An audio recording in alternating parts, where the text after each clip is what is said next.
So I really, because when I came over, I was really focused on child welfare service, child welfare and family services. That really was the area that I was interested in. I did a lot of research on children living in institutions, because one of the responses to this huge immigration was institutionalization of many dependent children, financially dependent. If their parent lived in cramped quarters, that was a reason. If the parents wanted to have the child placed, they could have the child placed. So you look at some of these institutions, you know, and I'm not talking about Dickens, but I'm talking about, you know, being away from home, living an institutional life, you know, and I did some extensive research on that, and I hope I changed some of it. I know that some of my research closed down some baby homes where babies were placed, and that was ridiculous. I mean, you know. And the research would be kind of field research, going to institutions and then descriptively. For sure, interviewing children, staff, and parents. Sure. I published a book on it. What was the name of that book? Child Welfare in Israel. By Prager. Yeah, that's interesting. One of the things I'm interested in, and it's one of the things I'd like to explore a little bit with you, is the question of how best to understand the scope and kind of the method and content of the social sciences. And I sometimes wrestle with the two ends between description and explanation, between field work and theory formation. I kind of wonder how you would place those issues in terms of the work that you did on child welfare. Well, you know, I'm me. I can't talk for everybody else. And I have my own philosophy about teaching, and you know, I have a very deep feeling that you can only be a good teacher if you have your foot in the field, a foot in the field. You know, I think it enriches your work. I think you understand better your subject.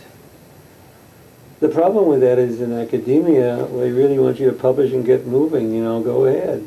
So if you're in the field, you can't publish that much. There's a price that faculty pay for doing the way I did it. For example, Teddy Kollek, the mayor of Jerusalem, asked me to head the welfare department because I had ideas and I had criticisms. I had a lot of criticisms of the way it was being run, and he said, "Okay, basically, if you think you can do it, a better job, do it. You know." So I said, "Okay, I'll do it." That's why I asked you, what conditions did you make when you came in? I made conditions. One condition was that I would be loaned from the Hebrew University, that I would not be a city employee. That was one. That my salary would be paid to the university, you know, and they would pay. They would, you know. The other one, I wanted to do a really big change in the administration and the organization of the welfare department of the city of Jerusalem. And another thing. I wanted to publish the criteria for receiving welfare assistance in the city of Jerusalem. In a pamphlet with pictures too, you know, and diagram, you know, so that people would know what their rights are to welfare. Now those are tricky. Teddy had a lot of guts. That's why I really took the job. He agreed to all of them. And they were very dangerous. One, changing the department could mess up the workers' committee, the labor union in the city. Because another could be, if you publish the criteria for receiving assistance, the city could be inundated, and with a limited budget, the budget doesn't expand because Eliezer Jaffe comes in. Okay, so what was that? It was a risk. They might come. So those, you know, and we agreed. That's really, you know, I like it. He was a maverick, and so was I, and I liked it. And it was great. And we turned it into a laboratory. It became a laboratory for social welfare policy. For example, I mean, you'll have to stop me if I, you know, because, for example, in those days, for many, many years, for decades, social workers were giving out income maintenance money. Okay. And they were using the income maintenance money kind of as a, you know, as a not a whip, I would say, but, you know, that people, you know, do the right thing and behave properly and conform, you know, do whatever, you know. My feeling was that if you're entitled to income maintenance, All you really need to know is have criteria for who is eligible for income maintenance. And so I developed a plan where we had levels of need.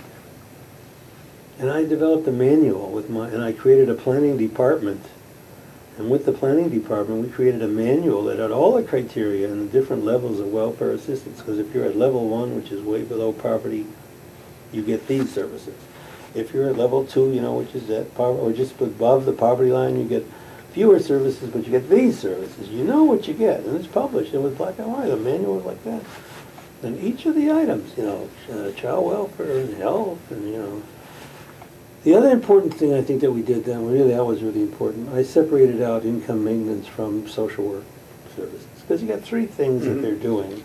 They're doing income maintenance, huge piece of it, and eligibility for income maintenance. And then they're doing casework, which is kind of more clinical work when they have the time. And they're doing brokerage, or referrals.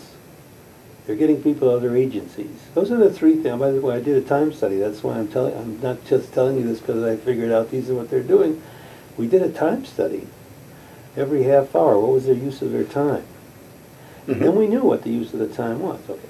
So it seemed to me, I'm training social workers at the Hebrew University, mostly to do clinical work and family intervention and personal intervention.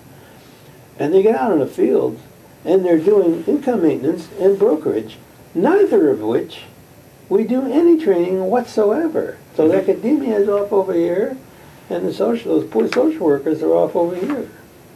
And that seemed to me to be really pathetic. It was ridiculous.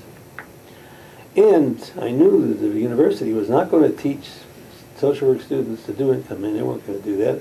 And rarely would teach them to do any brokerage, referrals. So I separated out the income maintenance functions. And I gave it to clerical workers.